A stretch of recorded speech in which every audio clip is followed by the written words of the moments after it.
Oh, I'm going to catch a fish. There you go. I think I got it back there far enough. Stop falling.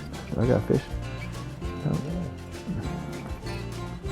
It'll fall real Oh, slow. there he is. My line jumped. Oh, little fish. Come on, look at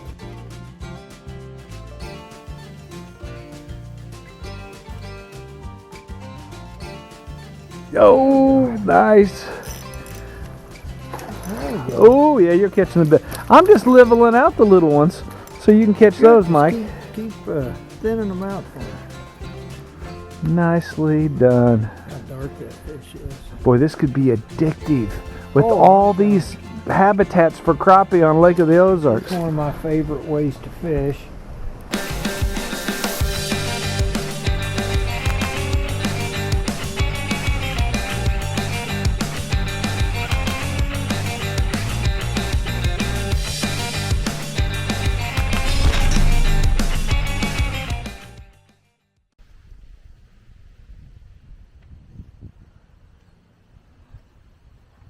Happy birthday to you. Happy birthday to you. Happy birthday, Mike Baker.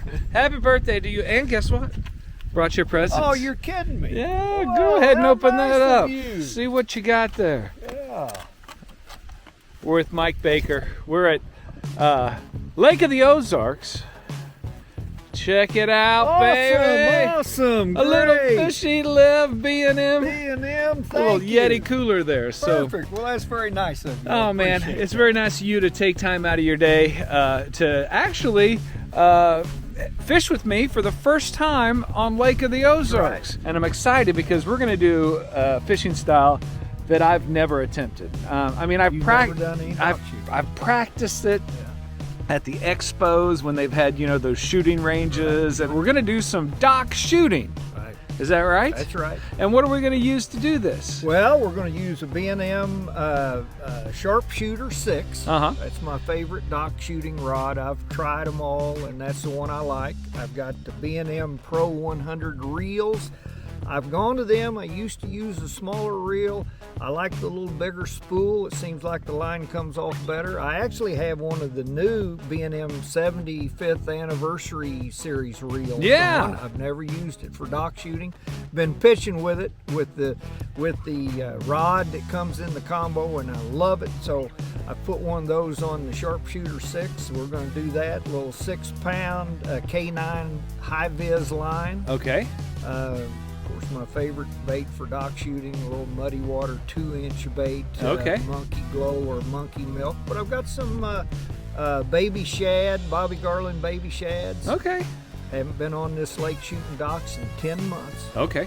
Haven't been on the lake for any reason in 5 months. Well, what's wrong? You get the vid? You got Well, the COVID? What's going on? Mike Baker's not fishing. What? No, I've been fishing, but I've been primarily on trout. Okay, yeah. You know, I had a house on this lake or a condo for many, many years. I sold it about 3 years ago and kind of made my home over at Truman. The pleasure craft, frankly, just got too much for me here. Yeah, it But is. this is a great time of the year. The big boats are starting to winterize, and the fishing's phenomenal on this lake in the winter. Yeah. And I think we're gonna have some fun. I think we will too. So thank you for taking time out of your day. I love that Sharpshooter 6. That's my favorite rod. If I had to pick one crappie rod out of all 300 that B&M offers, it would probably be that one for the sensitivity of a 6-foot graphite, the versatility, the backbone, the strength. I use it for walleye up in North and South Dakota. We catch bass with it. It's just an overall incredibly durable, but yet thin and sensitive crappie rod. Very much. Yeah, well, let's get tough little rod. So, all right, let's get out there and try to shoot some docks on Lake of the Ozark with some windy conditions. Yeah, it's a little windy right now. It's going to be tough. We may have to try to find some docks a little protected, but we'll give it our best. Let's do it. All right.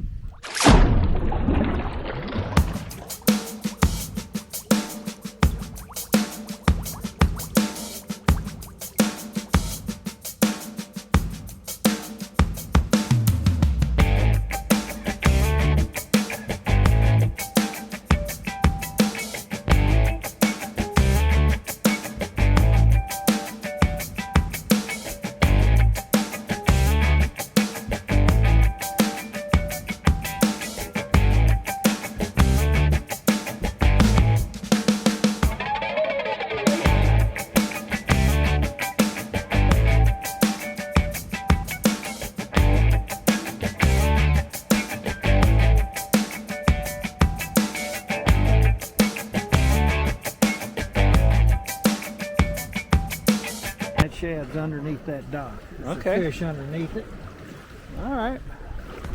That's why a lot of times these fish get on these docks, because the shad will be on the docks. Okay. A lot of times they'll be on here for the shade, for the warmth.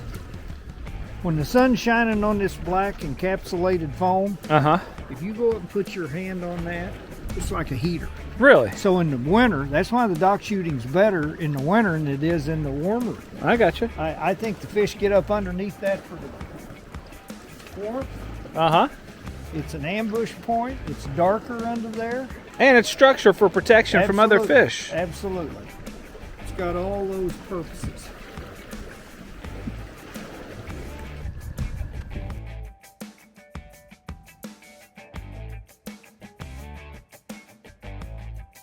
Oh my gosh, how far did you get that back? All the way. All the way. And then that high visibility canine lets you see if the line whips, and that shows your bait. If something hits that line, it'll either just jump, or if it's falling and all of a sudden it stops, like we're in 34 feet of water. If that jig starts falling and you think it's falling about 5 or 10 feet and it just quits, that's because the fish has it. Set the hook. Set the hook. But usually that line will just really jump. Nice. Now what I typically do when I pull up to a dock, and the fish all over or whatever, typically my first shot I'll shoot in and then I'll start reeling, and I'll try to bring that jig up high just underneath that encapsulated foam. And if I don't get them to bite there, then I'll shoot it in. I'll just let it fall, and then if they start hitting it at a certain depth, then I know that's where to target. Then just duplicate that presentation. Right, exactly. See all those, man, there's a lot of fish right there. Oh, and we can get to those, right? Sometimes they'll follow that jig, Yeah. and you just give it a little twitch like that right there. Boy. It'll trigger a strike. Boy, cue the crappie, huh? Cue the crappie. Mike Baker. Not big. Nicely done, my friend. Beautiful crappie. So we're still 34 feet deep right here. Just gonna let it fall. Give it some line, let it fall straight down. What did I tell you about when it stops falling? They got 34 feet deep. Yeah. And it fell about 5 feet. That's a nice one there. That means it's got it in his mouth. That's right. That little black. On that little 2-inch muddy water, monkey glow, Monkey glow. orange head. Now that's Travis Bunning's Travis company, Bunning. right? Absolutely. Yep. All right. Boy, if we were eating them, we would have a meal. We're definitely.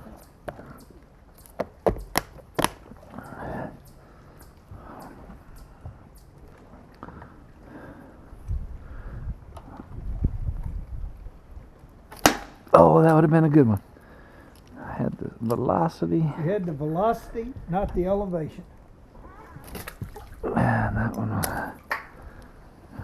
Practice. How do you get to Carnegie Hall? Practice. Oh, I got one back there. There's one fish. Oh, I love these rods.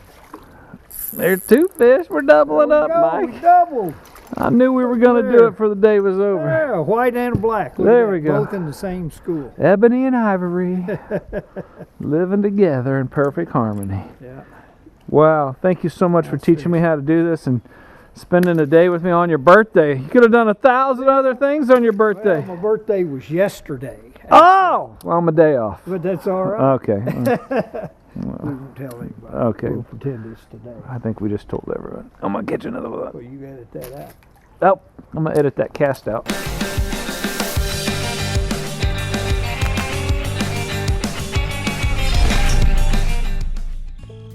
How did you end up stuck on crappie, just out of curiosity? Well, I fished that bass trail and so many bass tournaments until I finally just wore myself out. Yeah? And I figured I'd turned it into a second job, and I did not need a second job. Yeah. So I quit fishing altogether. I kept my boat, but I just took a break from it for about 3 years and started playing golf. And it took me about 3 years to figure out I hated golf. Okay. I didn't hate golf, but I wanted to get back to fishing, and I thought, well, what can I do and not get back in that rat race of the bass tournaments and the second job? And so I thought, well, I'll crappie fish. I did that when I was a kid with my dad, and I thought there won't be any tournaments, and I can just fish leisurely. And a year later, I'm doing the same thing with crappie tournaments as I was doing with bass tournaments. So. Oh my gosh, you covered the whole length of that boat with that ricochet.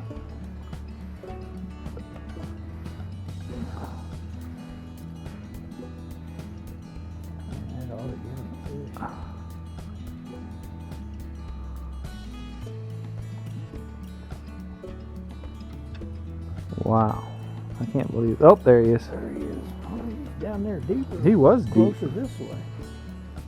Oh, nice one. Decent fish. Heck yeah. All right, now you know where they are. Get your one. And they're a little deep down there. Yeah. Oh, I got caught up on that. I was so happy that I got back there that I missed the bite. There he is. I got him that time. Hey, I did it. Where's the big black slab?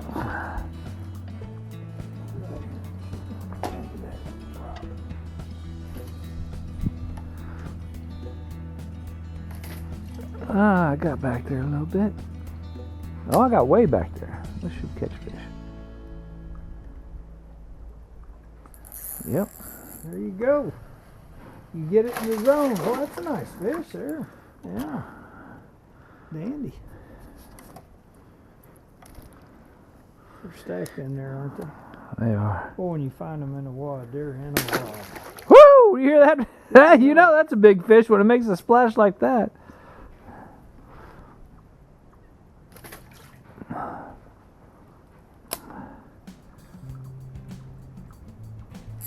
Oh, you're on them. Yeah. Oh, double.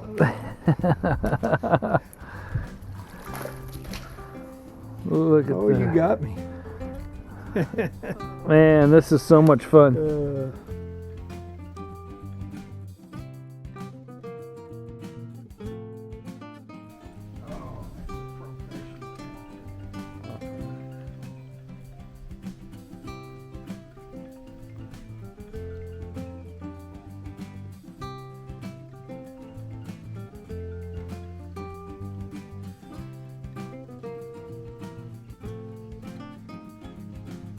Just twitching that line and triggering that bite. They'll follow it sometimes. You give it a little twitch and then they just can't stand it. Every cast. Not every cast, but a lot of them. That's how it's done. Man, that's impressive. Like I say, I've only been doing this about 35 years, so actually I've been dock shooting about maybe 7 or 8 years. Unbelievable. How many years? Maybe 7 or 8. 7 or 8? Well, man, I can't thank you enough. I mean, I don't want to waste any more of your time. I want to go home and practice this so I can come back and actually hang with you. Oh, you did good. This is my first time. I'm going to tell you, shooting these docks around here Yeah. and trying to hit these little holes, it's you got to be pretty accurate. Yeah, obviously. But you did great. You know, I'll come out some days and go through a whole bag of jigs. Just you're hung up all the time. Yeah. But practice. Yeah. And how would you suggest practicing at home to somebody that's kind of new to this? You can get a bucket and set it out there on its side and try to shoot into it, or get you a 4-legged wooden chair, you know, and try to shoot between the legs and over the little foot deal and whatever. Just set up a target. It's kind of like archery, bow hunting. Yeah. And just practice on aiming that rod and keeping your arm still. Yeah. And watch Baker Bits on how to Yes, hold the jig Baker and how Bits. to be accurate. Shameless plug. That's right. Mike Baker videos on YouTube, and go watch all of his stuff. He knows it all, man. I'm telling you, there's so many little aha moments on your YouTube videos that you can just truly lose a couple days watching them all. Well, So I appreciate that. I have fun doing them. That's why I do it, for the fun of it, and to hopefully help people learn a little something. And yeah. I certainly don't know it all, but I'm happy to share what I do know. Well, you're doing well. You got like 80,000 subscribers, and I've you got get a few, yeah. 40,000 views every time you put a video out. So do me a favor. Next time you're on your videos, say, hey, check out Fish Eat Live, and subscribe and hit the like button, because we'd appreciate it, and I certainly appreciate you. Thank you, Mike Baker. Thanks for letting me come with you. Thank you so much for watching Fish Eat Live. Our mission is to demonstrate the benefits of the Fish Eat Live lifestyle. We look forward to educating, entertaining, and attracting you to the healthy lifestyle of the great outdoors. We're definitely going to have some wholesome family fun on the water every Sunday at 6 p.m. So hit that subscription and that notification bell, because we want you to come be a part of this.